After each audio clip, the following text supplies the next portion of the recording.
जय हिंद दोस्तों, मैं नवीन कुमार आप सभी लोगों का करता हूं स्वागत है आप अपने nursing channel SS nursing classes में। So friends, in our previous video we were studying about the hospital admission and discharge. There is a subtopic named as a patient bill of right. So today we are going to study it. So what do you mean by patient's bill of right? So there are some certain rights of patient we should provide them. That is called the patient bill of right. ऐसे कुछ rights, ऐसे कुछ अधिकार जो कि patients के लिए बने हुए हैं और हमें उनको छीनना नहीं, हमको उनको क्या करना है, प्रोवाइड करना है in the sector of hospital. So in 1973 the American hospital association, short form क्या होगा, AHA. What is the short form? AHA, American hospital association, adopted patient's bill of right as national policy. What? As national policy statement and distributed it to its member in healthcare organization throughout the nation. Means in 1973 the American Hospital Association, the AHA, adopted some policies, new policy which about what? The patients bill of right. उन्होंने क्या एक नया bill pass किया जिसमें हम लोग patients के rights के बारे में बात करें. We are talking about the rights of patient. What are the rights of patient? किस तरह के अधिकार हम एक पेशेंट्स को, मरीज को देंगे in the sector of what? Hospital. In the sector of hospital. This is all about that. Now तो उन्होंने इसको क्या, एक नेशनल पॉलिसी बनाया, राष्ट्रीय लेवल पे लेके गए, अपने मतलब देश के राष्ट्रीय लेवल पे लेके गए और उन्होंने थ्रू आउट द नेशन, पूरे देश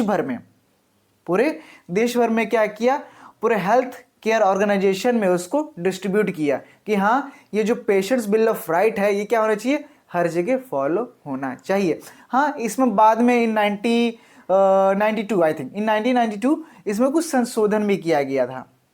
ठीक है, और ये ऑल ओवर द वर्ल्ड अब फॉलो होता है. That's why we are studying today. Okay, write down fast. There are 12 patient bill of right. So C. Number 1. The patient has a right to a considerate and respectful care. Patient के पास ये अधिकार है कि उसको जैसे तैसे treat ना किया जाए, उसको एकदम अच्छे से ट्रीट किया जाए और विद रिस्पेक्टफुल मीन्स टू से आदर के साथ केयर प्रोवाइड किया जाए. Next, the patient has a right to know all detail about the treatment and diagnosis. Patient का ये पूरा अधिकार है कि वो उसको डिटेल प्रोवाइड किया जाए, किस in which thing for his treatment and his diagnosis. उसके डायग्नोसिस के जो भी डायग्नोसिस उसके साथ किया जा रहा है, जो भी उसको ट्रीटमेंट प्रोवाइड किया जा रहा है, उसके बारे में हमको उसको डिटेल्स में इंफॉर्मेशन देनी पड़ेगी. Next, the patient has a right to receive the necessary information from the physician regarding the treatment and the procedure involve in it. Means to say वो फिजिशियन से भी पूरी इन्फॉर्मेशन ले सकता है उसके ट्रीटमेंट के बारे में, रिगार्डिंग इस treatment and procedures which is involve in it. में जो भी प्रोसीजर उसके साथ होने वाला है, जो भी हम इम्प्लीमेंट करने वाले हैं इलाज, ठीक है, तो उस सारी चीज़ के बारे में उसको हम लोग क्या कर बताएंगे. हम नहीं, फिजिशियन से वो क्या कर सकता है, इन्फॉर्मेशन ले सकता है. Number 4, the patient has a right to refuse the treatment extent permitted by the law. Means to say there are certain rules, there are certain law, ठीक, by the government. तो उस लॉ के according, ठीक, जितने patient क्या कर सकते, refuse कर सकता है अपने ट्रीटमेंट को. Patient can refuse it's treatment but under the law. ठीक, कुछ certain rule and regulation apply होंगे हम पे भी on the medical workers and on the patient. Patient एक हद तक क्या कर सकता है, रिफ्यूज़ कर सकता है कि उसको इस टाइम ये दवा नहीं खानी है, चाहिए ट्रीटमेंट नहीं चाहिए. बट मान के पेशेंट इज़ अनकॉन्शियस, तब उस टाइम क्या करेंगे, उससे तो नहीं पूछेंगे भाई बताओ क्या करें तुम्हारे साथ. नो, हम लोग क्या करेंगे, we take permission from their attendant. Maybe he और she may his parents, mother and father और his family, relatives and friends, जो भी उससे हम लोग याद है तो कुछ नियम कानून को तौर पे मद्देनज़र रखते हम लोग क्या करेंगे, उसके रिफ्यूज़ को हम कंसिडर करेंगे. ठीक है, but in the permit by the law. एक सीमा रहेगी हर एक चीज़ की. तो इसका ये मतलब हुआ. So fifth patient bill of right क्या है? The patient has the right to expect all communication and record pertaining to his care should be treated as confidential means to say patient के पास अधिकार ये है कि वो आशा कर सकता है कि जो भी उसने कम्युनिकेशन मीन्स टू से जो भी उसने बातें इंफॉर्मेशन कुछ भी आपको बताया है और उसके medical record should be treated as confidential means to say. हाँ, यहाँ पे एक और शब्द पर्टेनिंग मीन्स होता है संबंधित टू व्हाट, किससे संबंधित, मेडिकल, उसके केयर से, मेडिकल केयर से। उसको हमको क्या करना है, एकदम गोपनीय रखना है। कॉन्फिडेंशियल मतलब होता है गोपनीय, गुप्त, यानी कि पूरी जगह बांटते रहना है, सबको बताते रहना है, नहीं, it should be confidential. Next, the patient has a right to privacy, patient का उस प्राइवेसी का भी राइट है। Concerning his own medical program, उसके जो भी मेडिकल प्रोग्राम जो उस पर प्रोसीजर हो रहा है उस दौरान उसको क्या है, प्राइवेसी का पूर्ण अधिकार है। ऐसा नहीं कि खुले में उसको ऑपरेशन कर रहे हैं, चाहे उसके ऑपरेशन करते टाइम क्या करते हैं, क्लोथ को या उस पर्टिकुलर प्लेस से क्लोथ को उतारते हैं। If patient is feeling uncomfortable तो हम लोग क्या करते हैं, अगर दूसरा वार्ड नहीं है तो हम लोग कर्टन्स लगाते हैं थ्रू मेंटेनिंग हिज प्राइवेसी। तो हमको क्या करना है, पेशेंट की प्राइवेसी भी मेंटेन रखनी है। Next, the patient has a right to expect within the capacity of hospital must make a reasonable request, reasonable to the request, reasonable response, there is a what, reasonable response, must make a reasonable response to the request made by the patient for service। तो hospital जो भी उसकी capacity है उस capacity के according hospital क्या करेगा, response देगा, किसको, पेशेंट को। क्यों, जो भी उसने मांगी है, जो भी उसने सर्विस, जो भी उसको चाहिए, जो कोई चीज़ चाहिए, किसी मेडिकल केयर में कोई गलती हो रहा है वो बता रहा है, ठीक, तो हम उसकी बातों को मानेंगे और इसमें सुधार करेंगे। तो पेशेंट अगर बता रहा है तब, अब ऐसा नहीं कि पेशेंट कहे मेरे को हेलीकॉप्टर ला के दो, तो ये तो नहीं कर सकता। According the capacity of the hospital का काम क्या है, he should make a reasonable, it should make a reasonable response to the patient. एक जो भी रिजनेबल रिस्पॉन्स दे सकता है उसको देना चाहिए, ठीक। Next, the 8th one, the patient has the right to obtain information as to the any relationship of his hospital to the other health care institution a care is concern. Means उसके बीमारी के जो भी उसका इलाज चल रहा है, ठीक, उस इलाज के दौरान अगर उसका हॉस्पिटल किसी और हॉस्पिटल से संबंधित है और उसके इलाज पे इफेक्ट पड़ रहा है किसी इंस्टीट्यूशन की वजह से, ठीक, तो वो उसके बारे में भी क्या कर सकता है, इंफॉर्मेशन ले सकता है। This is the right of patient. Write down fast. 9th patient bill of right क्या है, the patient has a right to be advised if the hospital proposes to engage him in or perform human experimentation affecting his treatment। कहने का मतलब है कि first of all hospital के लोग उसको क्या करें, एडवाइस करेंगे, सीधा परफॉर्म नहीं करेंगे कोई भी एक्सपेरिमेंट।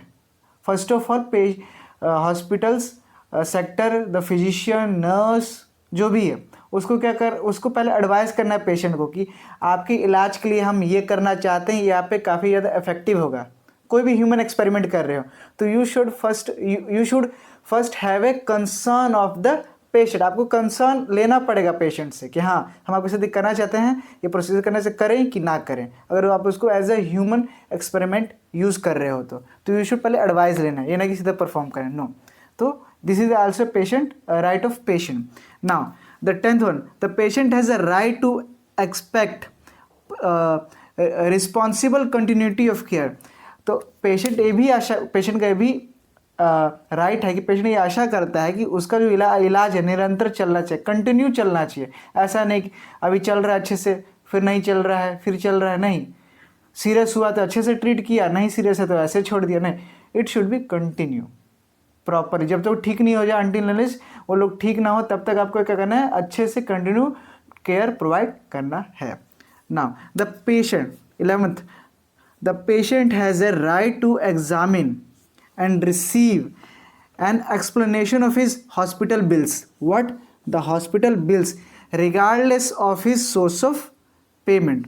कहने का मतलब है कि पेशेंट को पेमेंट की चिंता नहीं करनी कि बहुत ज़्यादा हो गया, कहाँ से अब इतना आएगा, नहीं। डोंट बी हेजिटेट, पेशेंट को हेजिटेट नहीं होना है, डरना नहीं है, ठीक। उसको सबसे पहले बिल का ब्यौरा मांगना है और पूछना है, पूरा एक्सप्लेनेशन, उसको एक्सप्लेनेशन मिलना चाहिए पेशेंट को कि हाँ आपके साथ ये परफॉर्म किया तो उसका इतना खर्चा है, तो पूरा कि हाँ इतना खर्चा क्यों है, ठीक है भाई। अगर कोई भी ऑपरेशन हो रहा है, आपका 60,000 70,000 1 लाख 2 लाख दे रहे हैं, चार्जेस लग रहा है, तो क्यों लग रहा है, किस तरह के सर्विसेज आपको प्रोवाइड की गई हैं, कहाँ से कौन से डॉक्टर आए हैं, ये सारी चीज़ें क्या एक्सप्लेन करनी पड़ती है। This is the also a right of patient. Now the last one is the 12th, the patient has a right to know what hospital rule and regulations apply to his conduct as a patient. Patient का ये भी अधिकार है कि अगर वो patient इस hospital में बन रहा है तो हॉस्पिटल क्या रूल एंड रेगुलेशन है जो कि उसके ऊपर एप्लीकेबल होंगे as a patient. So these are the patients bill of right, there are 12 patients bill of right. So now we are going to see the role and responsibility of nurse in admission.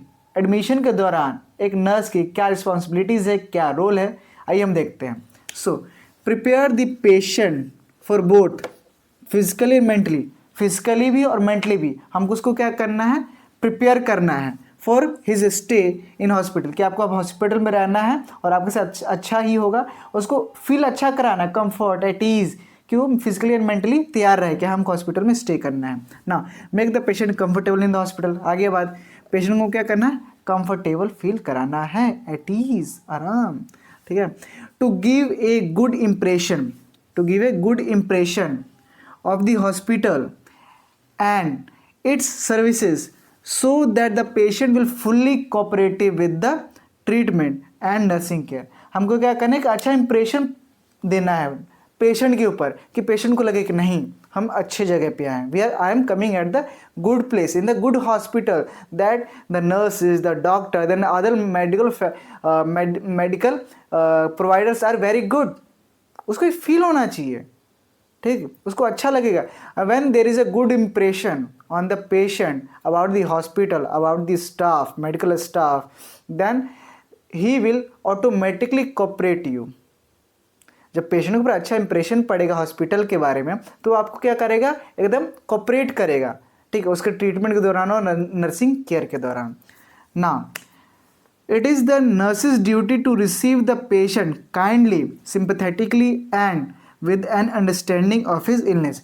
एक nurse का काम है, कर्तव्य बनता है कि जिस patient को वो रिसीव कर रही है उसको एकदम क्या आदर व्यवहार से, ठीक है, दया भाव से और सिंपैथेटिकली, मैं कि इमोशन होना चाहिए कि हाँ अब हम आपके दुख को समझ रहे हैं, ठीक है, और उसके से अंडरस्टैंडिंग ऑफ हिज इलनेस, और उसके इलनेस के बारे में उसको अच्छे से समझ में होना चाहिए। ऐसा नहीं कि वो कोई बीमारी के साथ आया और आप उसका मजाक उड़ा, नहीं, there is should be sympathetic और अंडरस्टैंडिंग की नेचर आपको लेके पेशेंट को रिसीव करना है। Now the patient is in serious condition, the arrival, हम यहाँ क्या मतलब सीरियस कंडीशन में है पेशेंट, तब क्या करोगे, the arrival of the patient does not have to wait till the bed is made ready. तो अगर पेशेंट सीरियस कंडीशन में तो आपको ऐसा नहीं करना कि हाँ पहले बेड रेडी होगा तब हम पेशेंट को इस पर शिफ्ट, नहीं, आपको उस टाइम सीरियस पेशेंट है तो आपको भी एकदम सीरियस एक्शन लेनी है, you should take a sudden action, ठीक है। तो उस टाइम आपकी क्रिटिकल थिंकिंग काम आएगी कि हाँ आप कितने क्रिटिकली सोच सकते हो। तो these are the role and responsibilities of the nurse in the at the time of admission. Right done everyone? तो आज हम लोगों ने पेशेंट्स बिल ऑफ राइट के बारे में बात किया, जिसमें हमने जाना कि 1973 में AHA, in 1973 AHA the American hospital association ने एक पॉलिसी बनाई जो क्या था, पेशेंट बिल ऑफ राइट। तो उन्होंने इस राइट को पास किया जिसमें there are 12 rights of patient, जिसको हमको क्या करना है, पेशेंट को हमको देना है और मेंटेन करना है कि इसका हॉस्पिटल सेक्टर में हनन ना हो। ना उसके से हमने बात किया role and responsibility of nurse in the admission. Admission के टाइम पे एक नर्स का क्या रोल होता है, तो हमने जाना कि जैसे प्रॉपरली आपको पेशेंट को प्रिपेयर करना है मेंटली एंड फिजिकली कि हाँ आपको हॉस्पिटल में रहना है, उसको कंफर्टेबल फील कराना है, टीज फील कराना है, उसको अच्छा फील होना चाहिए, और उसके जितने भी सर्विसेज है आपको उसको क्या करना है, प्रोवाइड करना है। अगर पेशेंट सीरियस कंडीशन में है तो उसको आपको क्या करना है, सीरियसली ट्रीट करना है, सडन एक्शन लेने का, अपने क्रिटिकल थिंकिंग का यूज़ करना है। ऐसा नहीं कि बेड मेकिंग का आपको इंतज़ार करना है। तो ये सारी चीज़ें आज हमने देखी। आई होप आपको ये वीडियो काफ़ी अच्छा लगा होगा। आपको अच्छा लगा है तो प्लीज़ ऐसी मोर इन्फॉर्मेटिव वीडियोज़ के लिए आप हमारे चैनल को लाइक कीजिए, सब्सक्राइब कीजिए और अपने दोस्तों में शेयर कीजिए। जय हिंद।